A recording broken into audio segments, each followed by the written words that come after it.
Sierra Sur pueden llegar a Puerto Vallarta, ¿no? Y eso es muy interesante porque la Sierra Sur se convirtió en un corredor cultural muy importante, que ahora no está potenciado porque las relaciones comerciales y las relaciones gubernamentales han cambiado. Sin embargo, se sabe que por ejemplo, en Chihuahua, en Paquimé, que pertenecía a Aridoamérica, el Paquimé, por ejemplo, es una ciudad consagrada a la guacamaya. A la guacamaya. ¿Cómo llegaban los guacamayas a Chihuahua? En Chihuahua no hay guacamayas. Les aviso. ¿Cómo diablos llegaban ahí a los guacamayas? ¿Se les ocurre? Las guacamayas son de Chiapas. Tal vez alguien compró una ilegalmente y se le escapó. Desde entonces hay guacamayas allí. En el epiclásico mesoamericano. Ah, no, perdón. Entendí mal. Imagínate, Paquimé es una ciudad del año 700 después de Cristo. Es contemporánea de los vikingos. Tal vez la caza furtiva provocó que ellas cambiaran de ruta. Sí, tal vez, pero creo que era comercio.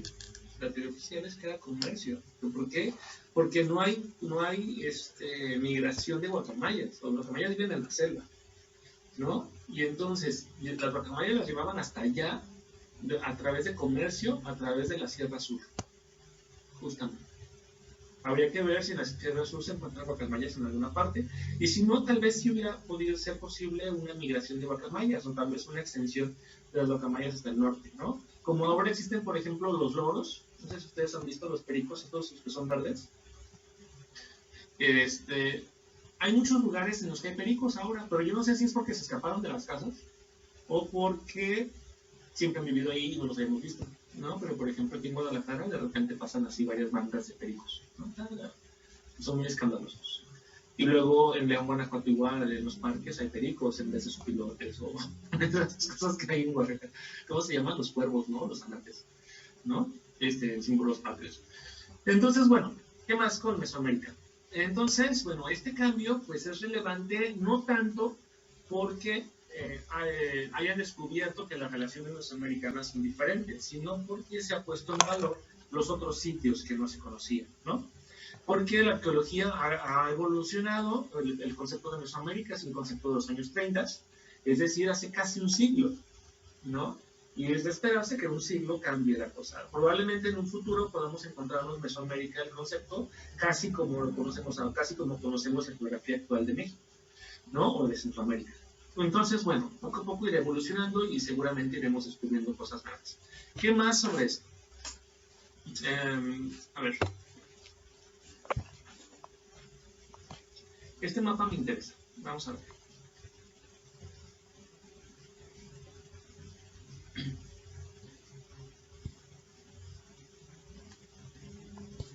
Este es el mapa físico de América.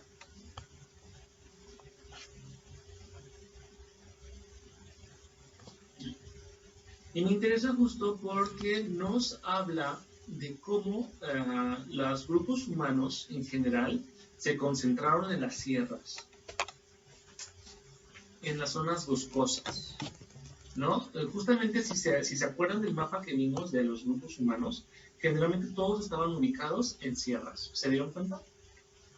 Porque aquí estaban los araucanos, ¿no? Aquí estaban los... Fíjense, toda la parte habitada del Perú y todo esto está debajo de esta cordillera de los Andes, ¿no? Incluso Machu Picchu y esas ciudades están ubicadas al borde de la cordillera de los Andes, ¿no? Y en la Amazonia sí encontramos grupos, pero son grupos distintos, son grupos más como pues de selva, ¿no? Como eran los mayas en esta parte. Sin embargo, estos grupos no formaron una arquitectura tan monumental como los mayas, ¿no? Ni avances tecnológicos. Aquí en las Antillas, pues estaban los ¿cómo se llamaban? Los caribes, ¿no? Los chibchas en esta parte, ¿no? Y vean, aquí es justo donde se complica la cosa, ¿no? Porque al final la distribución de cerros y todo esto está muy intensa en México, ¿no? En todo lo que es México ahora, ¿no?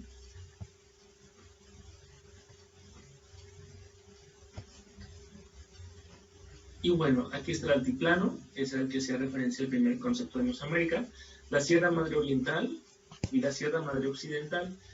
La Sierra Madre Occidental, que se sigue hacia el norte, llega hasta Durango, pero bueno, es como una parte que se abre y luego se sigue para arriba, después de Nayarit. Surgen de Oaxaca las dos, ¿no? Bueno, en Oaxaca es donde está el nudo, se llama el nudo mixteco, es donde surgen las dos sierras. Justo en los Mijes está ese nudo, ¿no? Si alguien es Mije, sabrá que la zona Mije nos podrá confirmar que la zona Mije es una serie de cerros que van para aquí, para allá, por un lado, por el otro, ¿no? Es como un desorden de cerros. Y de ahí salen las dos sierras, una por el sur, otra por el norte, y por Oaxaca pasan. Oaxaca está justo, la ciudad de Oaxaca está ubicada entre la Sierra Sur y la Sierra Norte, ¿no? Y por ahí pasan y se va haciendo ancho, hasta llegar hacia el norte. Muy bien. ¿Hasta aquí quién decía algo?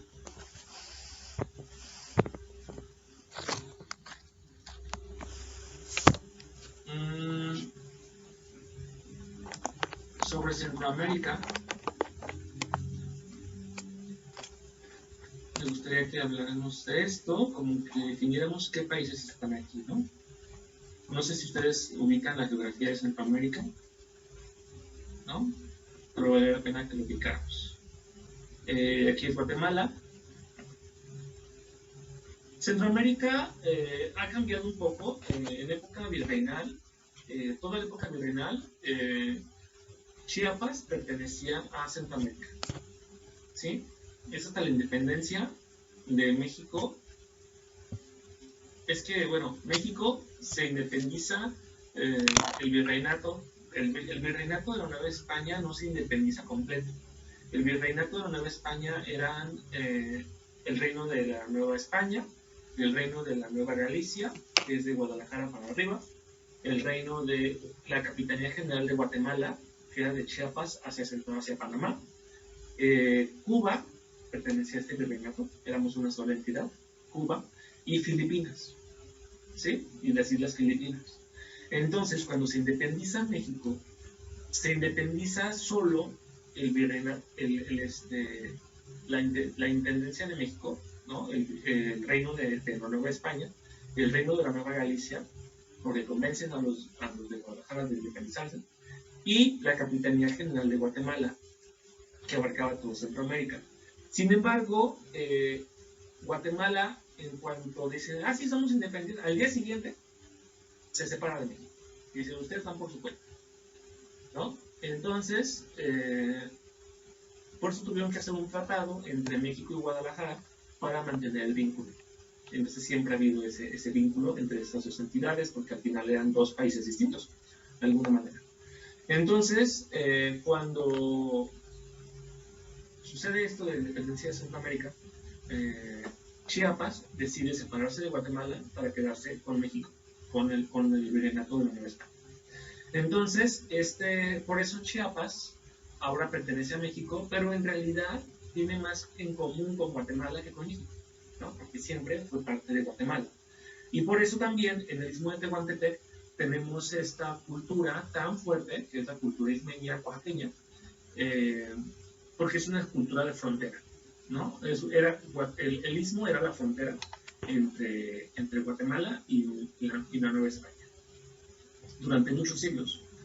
Y lo vemos ahora, por ejemplo, en cosas tan peculiares como la devoción que tienen por el señor de Esquipulas, que está en Guatemala, ¿no? Los ismeños viajan mucho a Esquipulas, no sé si lo han notado, ¿no? Incluso en la ciudad de Oaxaca hay muchos viajes a Esquipulas y hay muchos templos al señor Esquipulas que está en Guatemala, ¿no? Y dices, ¿por qué carajos van a Guatemala? Y era por eso, porque al final Guatemala era la metrópoli de Chiapas y de esta región, en realidad, no México. El lugar importante, la capital, era Guatemala. Entonces, Guatemala, aquí colinda ahora con México. Honduras tiene esta parte que está de verde. El Salvador es un país muy pequeño en realidad. Yo tengo una tía salvadoreña y que me dice que El Salvador lo cruzas en 2 horas, ¿no? A carretera. Nicaragua, que es todo esto, bastante grande, como ven, aquí la capital Managua, está del lado del Pacífico, y luego Costa Rica, ¿no? Que también es un país que tiene dos mares, ¿no? Dos costas. Finalmente Panamá, que es acá donde está el canal,